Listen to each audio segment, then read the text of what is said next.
Hi friends, welcome back to my channel. Good morning. এখন বাজে সকাল 6টা। এখন থেকে ব্লগটা স্টার্ট করছি। আজকে তোমাদের দাদা ভাইয়ের জন্মদিন। প্রত্যেকবারই ওর জন্মদিনে মন্দিরে গিয়ে পুজো দিয়ে আশেপাশে মন্দিরেই যাই। এবার বললাম চলো সেবক যাওয়া যাক, সেবকে গিয়ে ঘোরাও হয়ে যাবে, পুজো দেওয়া হয়ে যাবে। তো এর জন্য আমরা 8টার দিকে বেরিয়ে যাবো। এর জন্য আজকে 6টার দিকে উঠেছি। কাজকর্ম করবো, স্নান করে ঘরের ঠাকুরকে পুজো দিয়ে তারপরে রেডি হয়ে বেরোবো। তোমাদের দাদাভাই এখনও ঘুমাচ্ছে। ও একদম টাইম মতন উঠবে না, আধা ঘন্টা আগে উঠবে। উঠে মানে হাত মুখ ধুয়ে রেডি হয়ে ব্যাস খালি স্নান করে রেডি হয়ে বের হয়ে যাবে। যাই হোক, ও ছেলে মানুষ, ওর ঘুমালেও চলবে। আমাকে তো তাদের উঠতে হবে, ঘরের কাজকর্ম করতে হবে, ঠাকুর পুজো দিতে হবে। তো আজকে সারাদিন কী কী করছি তোমরা তোমাদেরকে সব রেডি হয়ে বাড়ির থেকে বেরিয়েও গেলাম। টোটোর জন্য দাঁড়িয়ে আছি, মানে বাস স্ট্যান্ড অবধি টোটোতে যেতে হবে। টোটো পেয়েও গেলাম। অনেকক্ষণ দাঁড়িয়েছিলাম, দাঁড়িয়ে থাকার পর টোটো পেলাম। তো তোমাদের দাদাভাই পাশে ফোনে বক বক করছে। ওর বক বক শুনে আর আমার মাথা খারাপ হয়ে যায়। যেখানেই যায় কাজের ফোন আসতেই থাকে ওর। ফাইনালি বাসে উঠে গেলাম।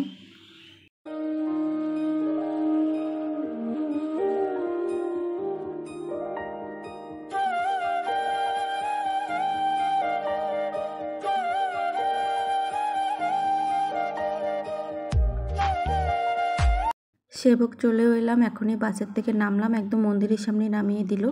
এখন মন্দিরের দিকে যাচ্ছি। এ দেখো, এ পাশে শিব মন্দির আর এই পাশে আছে কালী ঠাকুরের মন্দির। দুটো মন্দির একদম পাশাপাশি। তোমাদের দাদাভাইকে দেখো ডিস্টার্ব করছে।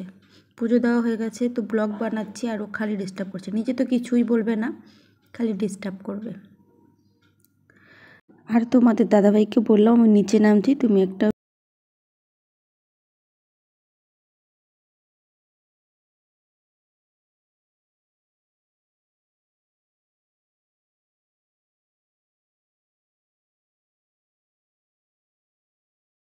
হোটেলে ঢুকে গেলাম।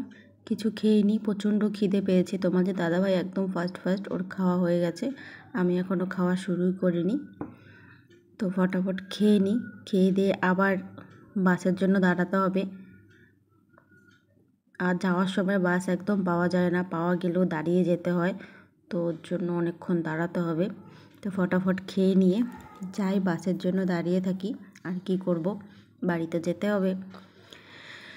বাস পেয়েও গেছি, সিটও পেয়ে গেছি, কপালটা ভালো। তোমাদের দাদাভাই আবার তোমাদেরকে হাই করে দিল। যাই হোক, বাসে বসে এত ঘুম পাচ্ছিল, মানে কি বলবো। আর কি সুন্দর ঠান্ডা হাওয়া আসছিল জানালাটা দিয়ে, প্রচণ্ড ঘুম পাচ্ছিল। কিছুক্ষণ ঘুমিয়েও পড়েছিলাম, তোমাদের দাদাভাইও ঘুমিয়ে পড়েছিল।